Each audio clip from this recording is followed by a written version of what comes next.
Hey, hello guys, it's How to Tech Simplified, and in this easy tutorial I will be showing you how to actually reinstall your keyboard drivers on your Windows PC. Now sometimes it happens when you try to use your Windows keyboard that it just doesn't respond. Now we're going to reinstall the latest drivers and making sure the keyboard is working properly. Now the first step that you want to take is go to the search bar right here and type in CMD.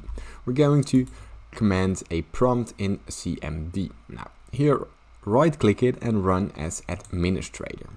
Now once CMD opens up, press yes, and here your CMD should look something like this. Now what we want to type in is shut down spacebar minus S spacebar minus T spacebar 600.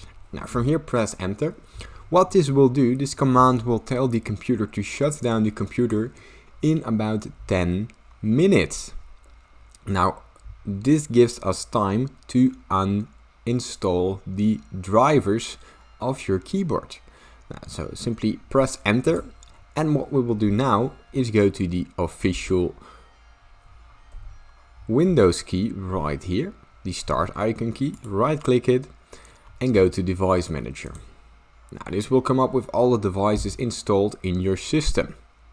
Now give it some time to load, and here we will search for the keyboards. Now it's right below human interface devices. As you can see, here are all my keyboard devices. Now what we will do is simply right click it and uninstall device right here. Simply press uninstall, right click it, uninstall.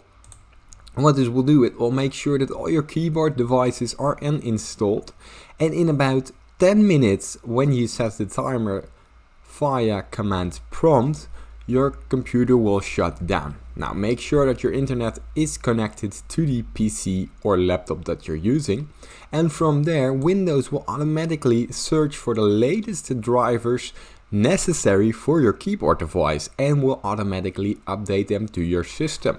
Now this is the best way to do it as of now. If this tutorial helped you, please leave a like and subscribe. It helps me out a lot. If you still get any questions regarding this tutorial, leave them down in the comments and I will try to do my very best to help you. Thanks for watching.